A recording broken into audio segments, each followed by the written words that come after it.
Hello again, Bernie Miklasz here with another Bernie Show here on my own YouTube channel. Thank you very much for your support and appreciate if you hit the like button. Appreciate if you subscribe or you tell fellow Mizzou fans who haven't heard about the show here.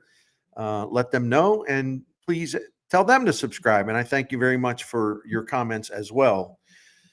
Well, the Mizzou Tigers, I think we're fortunate to win one yesterday. How's that for stating the obvious? They survived in double overtime, beating Vandy 30-27. Now, I want to give a little bit of a respect to Vanderbilt. I know they lost to Georgia State the previous game, but Vandy's got a good coach. They have an experienced defense. They have a quarterback who can make plays. So I know that people tend to look down on Vanderbilt. I think this has been a better version of Vanderbilt, but that's all I'm going to say about that. I just do believe in showing a little respect here.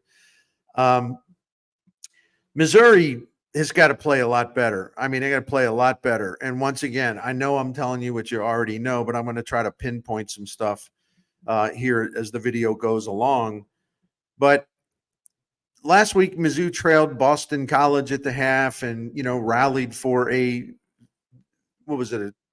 Now I can't even remember the score. They rallied for a rather narrow victory, although it was not a situation where Mizzou was in any danger late in the game or anything like that. And then they barely get by Vanderbilt. And that's not the way you want to go the first two real games you've played this season. I don't care about the cupcakes. It's out of sight, out of mind. Don't care. Doesn't matter. The Tigers clearly have another higher level in them, especially on offense. Clearly, they are capable on offense of playing much better, being much sharper, much more explosive, being much more consistent, moving the change, converting third downs, attacking and succeeding in the red zone. I mean, there's so many things that they can do better. I'm a big believer in that a win is a win is a win. You don't reject wins. This isn't like, you catch a fish and, oh, well, it's not big enough. So you have to put it back in the water. Okay. It's not like that. You got to win these games, even when you play ugly and you win ugly. And you were fortunate to come out of this 2-0 rather than 1-1 or even 0-2. But I would say 1-1 was a distinct possibility because they could have lost that game to the Commodores yesterday.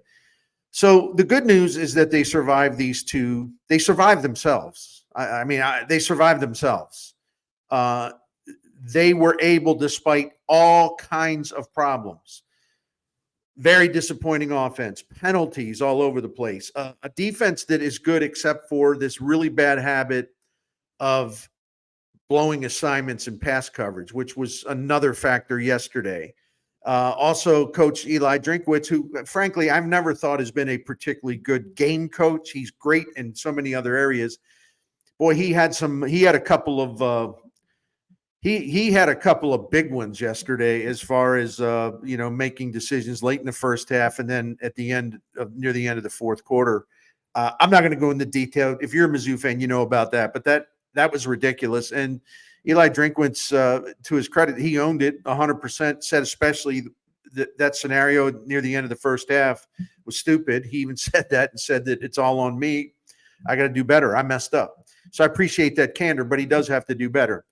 I think it's good to go 2-0 and knowing that, you didn't play your A game, you didn't play your B game. I would even argue you didn't even play your C game.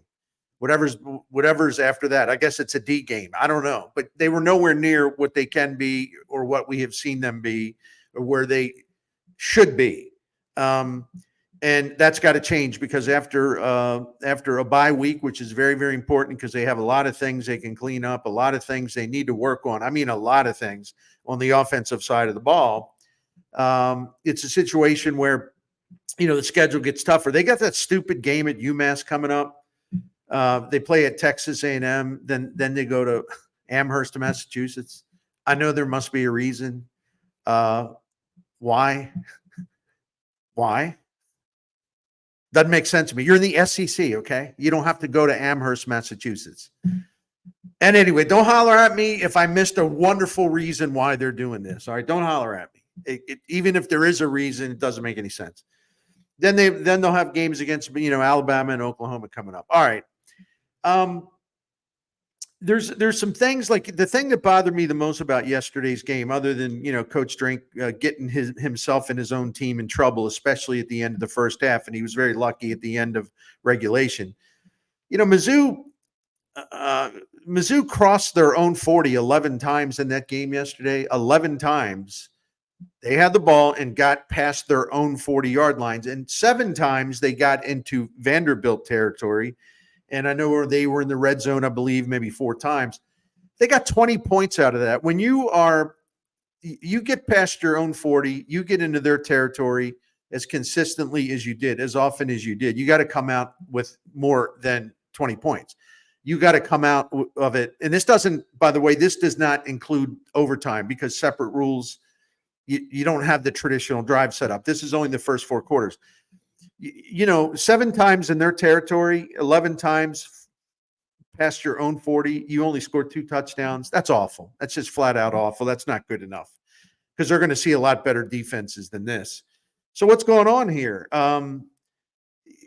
We can point a lot of fingers, but I'm going to point one. I know it's the easiest thing to do, which is to point it at Brady Cook, but I'm sorry. I mean, Brady Cook has not been as sharp as we saw him last year. He's not been as accurate as we saw him last season. When I say last season, I'm talking about SEC games, Power 5 games. I'm not talking about, blood donor cupcake games. Okay. I went through a lot of numbers this morning, and I don't want to overburden you with numbers, but this is one game. This is one game against an SEC team, Vanderbilt. And I went back and looked at last year, the 8 games they played in the SEC. And last season in SEC games, Brady Cook was under a lot of pressure, more than I realized at the time, watching it in real time. But last season against 8 SEC teams, I mean, he was under pressure about 29% of his dropbacks, which is huge. That's a pretty big number. But despite that, his accuracy numbers were really good. He was on target 71.5% of the time. He threw catchable balls 80% of the time. His yards per attempt, 8.5 yards. So despite being under the gun quite a bit, people in his face quite a bit, he made a lot of plays. And he averaged. Well, let me take that back. There was something I was going to put in there, but I'm not. Let me subtract that. So this season, well, when I say this season, it was only one game. They played Vandy yesterday. He was only under pressure 7% of the dropbacks. There's 37 dropbacks. He was only under pressure 7% of the time. So let me just recap. Last year in SEC games, just under 29% of the time he was under pressure when he dropped back. Yesterday's game, first SEC game, 7%. So what would you assume with that, right? What I would assume is that his accuracy stats would be better, but they were not. Even though he was under pressure, only 7% of his dropbacks yesterday, his on-target rate was down 5% from where it was last year when he was under a lot of pressure, right? His catchable ball rate was down about 3-4%. His yards per passing attempt was down by 2.3 yards, more than 2 yards lower than last year, even though the amount of pass rush pressure was much greater last year. And in terms of like adjusted passing yards per attempt, that was down about 1.5 yards per attempt. Now, this all adds up, right? This all adds up. These are not like little minor things. When you face less pressure, yet you are much, much less accurate, okay? That tells all of us, tells me, tells you that something's not right here, because he was under pressure a lot. I keep saying it, but I got to drive the point home. He was under pressure so much last season compared to the game yesterday. And it did not really affect his accuracy. It really didn't. He was really accurate, throwing catchable balls, on target balls, things like that, averaging more yards per attempt. Also, the stat that I was going to tell you about that I forgot and couldn't find, so I said I'm not going to say it, but I just found it. Like last season, when he dropped back to pass, in SEC games, the average throw, the depth of the average throw was about 9.5 yards. In that game yesterday, it was 7 something yards, actually maybe even 6.8 yards, something like that. So even though he had much less time to get rid of the ball last season, Brady Cook threw it downfield on average, length of the target, a lot less ground, lot fewer yards in the air. And so that doesn't add up either, because if you are under less pressure, you should have more time to get the ball downfield, and you should have a longer average depth to your throws. That wasn't the case yesterday. It's one game, but that wasn't the case. And let's face it, this kind of continues what we've seen, because we have this has not been the Brady Cook we saw last season, right? It just hasn't been. So he's just not as sharp. He seems hesitant. He seems to maybe not know, or not be comfortable, or not be 100% sure about where he's supposed to go with the ball. He's not as, the energy level doesn't seem to be there, because I think it's because he's hesitating. And when you're hesitating, you're not going to look as energetic, where you're making quick, fast, sharp decisions. Let's go, boom, boom, boom. And so there could be some confidence issues. There could be some miscommunication. I don't know what the issue is, but we do know that it's a problem, and he's going to have to play a lot better. Now, here's something else I want to, kind of add to the mix. Let me turn to my notes here.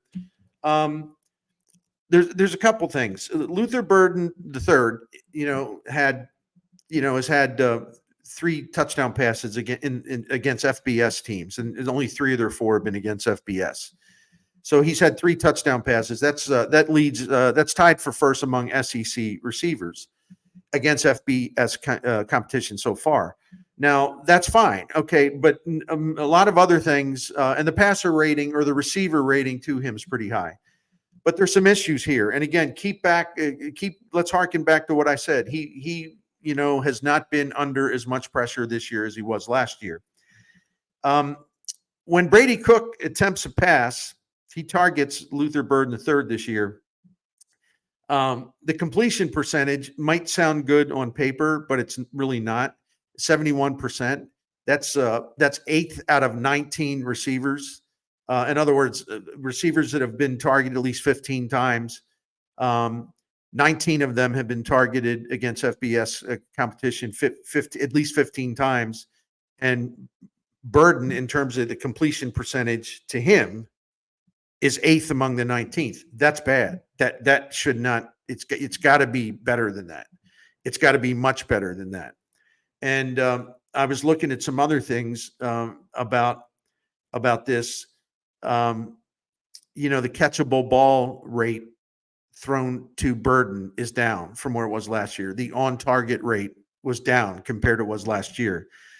One thing I wonder about, Vanderbilt had a very experienced defense, and they seemed to know what Mizzou was doing. I think they scouted him very well. They got a really good head coach. I think they're a sharp-minded team.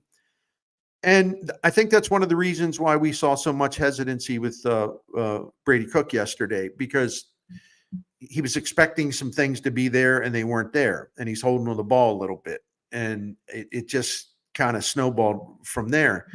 I was surprised that there were only 3 no-huddle snaps all day, and to be totally candid with you, I did not go back and trace which 3. This could have been towards the end of the first half. It could have been towards the end of regulation. I'm not sure of the context, and I apologize for that. But I know last year, even though when they ran no huddle and threw the ball, Mizzou, in SEC play only, there were some mistakes. You would like to have seen a better touchdown interception ratio. It wasn't very good. But I do know this: when they ran no huddle last year, and that sort of gives Brady Cook a chance to move around as well, because the defense is in chaos. He sees some things that wouldn't be there if you're in the standard setup offensively. And, it's easier for him to take off because he can see where things are going, right? Or where things are set up, or where the defense is open because the no huddle is kind of confusing him or whatever. All I know last year in terms of, and pardon me as I look down to my notes, last season in terms of yards per game, running a no huddle, yards passing per game, the only two SEC quarterbacks who did better, the only three, pardon me, that did better than Brady Cook were Jaden Daniels, the Heisman Trophy winner, Jalen Milroe, the Alabama quarterback, and Carson Beck, the Georgia quarterback. So even though there were probably too many mistakes, would be the best way I would put it, and maybe that's why Kirby Moore thinks, well, we run the no huddle and we can do some damage, but last season it wasn't as efficient as we want it to be. I get that, but when he ran the no huddle last year, I mean, the catchable ball rate was really high. The on target rate was really high. The average distance of throw is nearly 10 yards, so he could go downfield and strike more often. He did get sacked 10 times. Again, there were some mistakes, but they were able to use the no huddle offense last year to get the defense out of position, cause some chaos, and sort of dictate the terms of the conflict, right? And I wondered yesterday watching the game, I said, Vanderbilt set up really smartly. They know what's up. They know what to expect. They're basically saying, okay, we know what you're going to do. So go ahead. We like our chances of getting stops here in the air game. And I think you had to introduce some chaos into that yesterday. Listen, man, I'm an idiot. I'm not a coach. All right. But I am an observer and I have covered football for a long time. And I'm always trying to think like, well, what doesn't seem right about this? And that's why I go do a bunch of research, because I want to find out if like what maybe I'm seeing or I'm thinking, my instincts, I want to see if they're backed up by stats. Do the facts match my instincts of what we're seeing? And I think yesterday it did. And I think it's safe to say in the 3 FBS games, these things are all in play, things that I'm wondering about. But Brady Cook and these design runs aren't working. Teams seem to have a much better scouting report. They had all off season. I would hope so, right? So I wanted to mention that. I mean, rather than like just say sitting here and tell you Brady Cook's got to be better. I mean, I could do that and it would be a shorter video, but I'd like to actually go under the hood and take a look what's going on to the best that I can with my very limited knowledge in terms of what coaches know and what coaches see and things like that. I wanted to go under the hood because I like to see if I can identify some problems or maybe suggest something that could be done. And that's what I came up with today. Listen, Mizzou's got to get better. I know we say it over and over and over and over again. They had plenty of chances to score. They came up empty too many times. It was depressing to watch. They're not going to get away with it coming up. They're just not. So they should thank their proverbial lucky stars about this. Listen, last year is gone. I told a friend of mine yesterday, we were both kind of ticked off by what we were watching. And no, that doesn't make us spoiled, by the way. When you've built your program and you get accolades for the way you've built your program and you're doing so many things so terrifically, the expectations are higher. This isn't the same crummy, mediocre, or worse team that we have seen for a long time. Last year was extraordinary, 11 wins and finishing, high in the rankings. But last year's over. All right, it's over. And if I may be cranky for a minute, everybody needs to shut up about. Well, let's evaluate their playoff tournament chances. Just be quiet about that. Because there will be no playoffs for the Mizzou Tigers in 2024 unless they improve, and they improve substantially on offense, and they clean up the penalties and they clean up the blown assignments on defense. I don't know about the kicker either. I want to love the kid, but I don't know. I was bad yesterday, 3 misses. But mulligan, give him a mulligan. My point is that all this stuff, it's great to be excited. All right, I'm not that big of a grouch. It's great to be excited over the state of Mizzou football because there's so many positives. But let's just shut up about the playoffs. I would say like Luther Burden III was on Paul Feinbaum talking about Mizzou's not getting enough attention or something to that effect. I've heard people talk about like, well, how come these Mizzou games are on the SEC network? Oh, what is it? We're the AAA program, that kind of stuff. Hush about that stuff, okay? Hush about the stuff, because all that matters is how they play and whether they can live up to the expectations, the higher standards, and the hype. That's what this season is about. 2023 is gone. Your program is in excellent shape. But if you start talking about stuff that aren't anything within the control of the team, it's extraneous. And it's really kind of silly when the team, the offense, is malfunctioning the way it is, to be talking about playoffs or lack of respect, or we should be ranked here, we should be on this network, that kind of stuff. Forget about it. Get it out of here. It does not matter. The only thing that matters is them playing well and playing a lot better and raising their game to where we know it can be. Listen, they return a lot of star power on offense this season. The two running backs, especially Noel, the one back, he's leading the SEC in rushing yards against FBS competition so far. He's been phenomenal. The defense looks good, but again, they need to just eliminate some of these mistakes.